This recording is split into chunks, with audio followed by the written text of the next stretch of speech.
feels so good.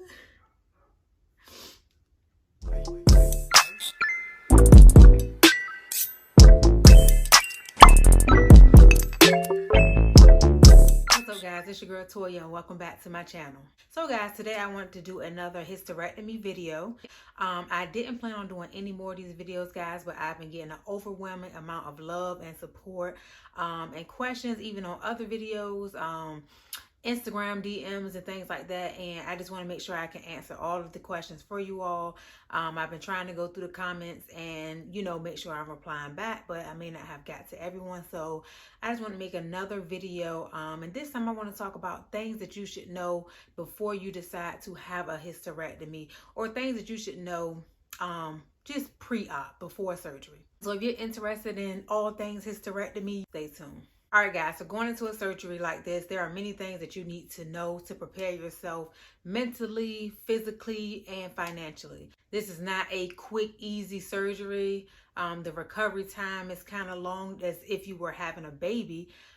So you need to be prepared. You need to ask questions. You need to do your research before you decide to go through with having a hysterectomy. So if you've already said okay to having this surgery, one of the first things you need to know is what your doctor's surgical plan is. What are they going to be removing? How long it's going to take? My doctor brought up the subject of having a hysterectomy. I just assumed, okay, that means she's taking out my uterus. That when I think about a hysterectomy, that's the first thing that comes to mind. You remove my uterus. After talking to my surgeon, I found out she was removing my uterus, fallopian tubes, and my cervix, and keeping my ovaries. You need to know exactly what your surgeon is removing so that you can be prepared to know what your downtime is going to be, your time away from work.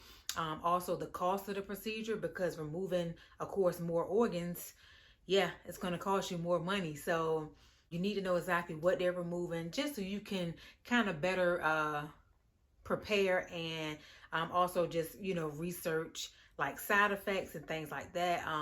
I knew that because she was removing my cervix, that my downtime would be longer. When you have your cervix removed, it just takes a little bit more time to heal and just do things that you were doing prior to surgery, like lifting, bending, and things like that. She also let me know that I was going to have a C-section cut, and of course that's different from a laparoscopic surgery. Of course I was hoping to have a laparoscopic procedure, but for me and the size of my uterus and fibroids, it did not work out that way.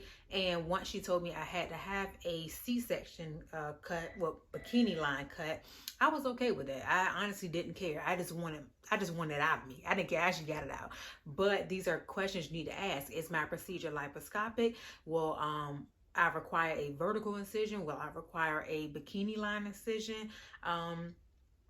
Those are things you need to ask. You also need to do your research before, so that you can already know the type of procedures that are offered for patients that have hysterectomy. Sometimes they can do laparoscopic, and your doctor or surgeon that you are going to may not specialize in that, or he or she may be more comfortable doing the old-fashioned way of doing a bikini line cut.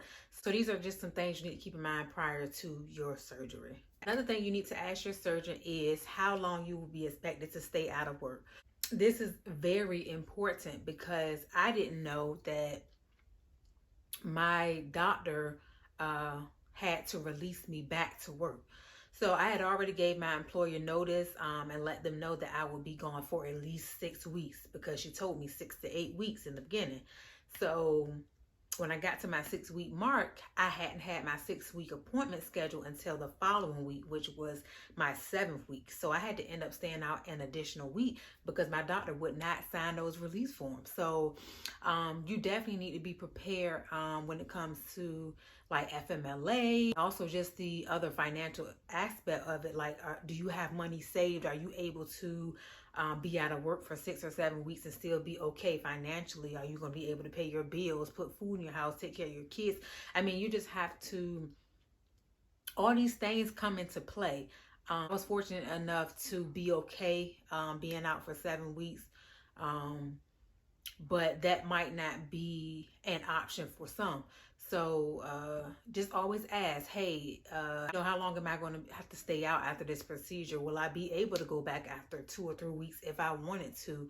And just weigh those options before having surgery, because you would hate to go into surgery and then find out later that you have to be out for 4, 5, 6 weeks and your doctor won't release you. So just keep those things in mind going into having this procedure.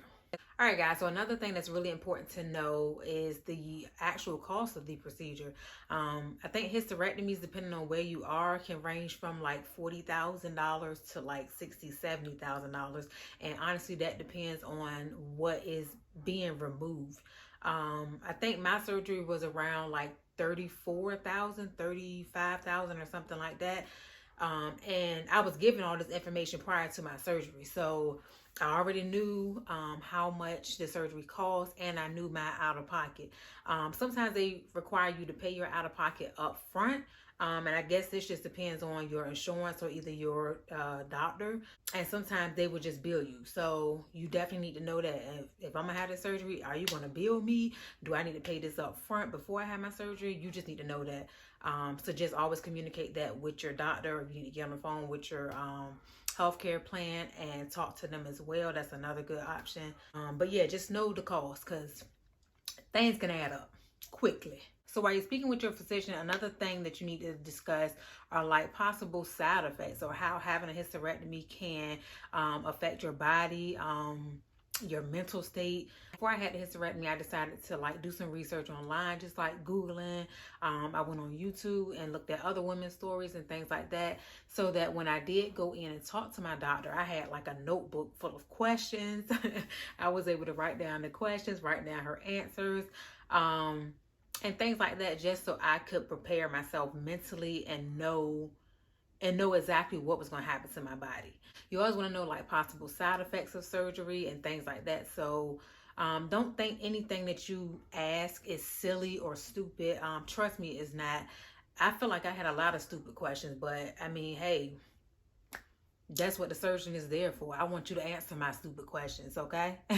So don't feel embarrassed. I feel like it's important for us as women to advocate for ourselves, especially when it comes to doctors and surgeries and things like that, because I've seen so many women go through with procedures that they really didn't need. And I would hate for somebody to lay on the table and get a hysterectomy when they really didn't need one. So do your research. Research your doctor, your surgeon. How long have they been in practice? How many hysterectomies have they done? Like, don't be afraid to ask these doctors nothing when it comes to you and your body and your health, okay? Another important thing for me was sex. So I went in there, and the first question that I asked my doctor was, okay, is my sex life going to change? Because number one, I'm young, and number two, I'm married. So if you about to take these out and I'm going to have issues, I don't know, we might have to go another route.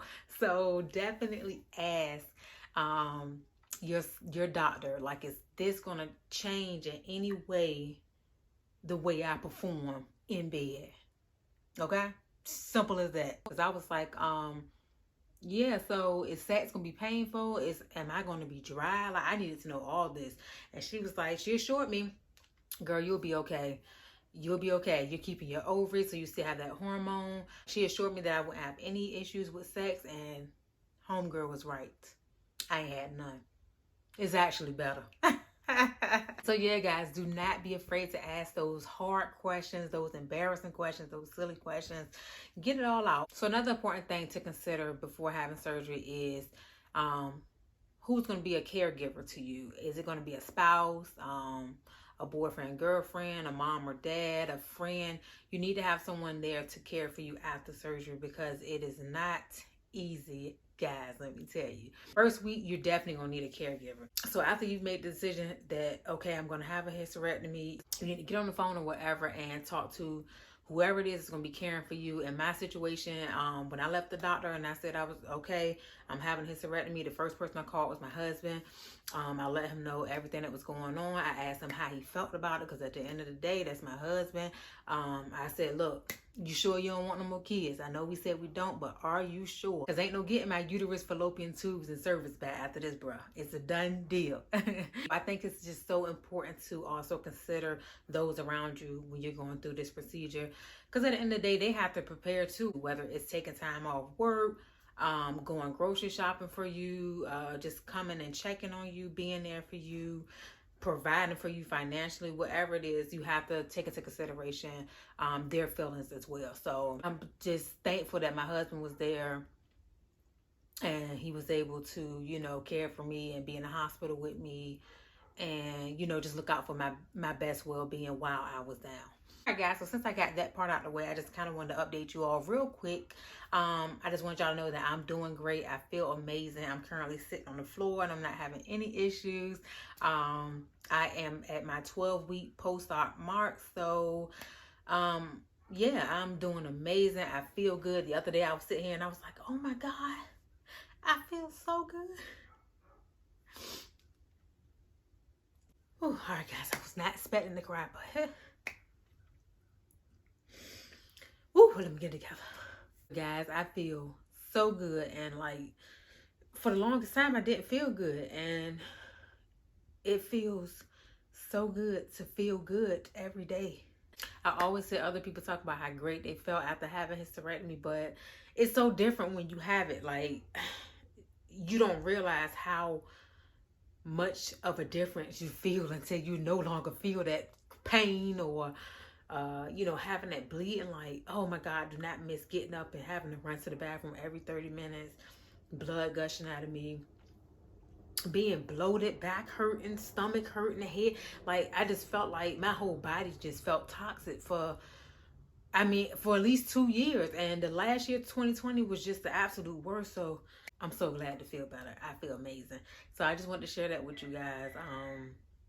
I hope I've answered some of your questions. If you guys have any more questions, please feel free to leave it down below in the comments. I try to reply to everyone. But thank you guys so much for the support and the love. I have a support system, guys, and you just got to make sure you're doing the right thing for you. So I did the right thing for me, and I hope you do the right thing for you. And as always, guys, thank you so much for tuning in and watching. And I'll probably update you guys in a couple months, because I know some of y'all are getting sick of my hysterectomy videos. But hey, I want to be able to share and answer any questions for anyone who is needing it. So yeah, guys, until next time, be safe, be blessed. Peace.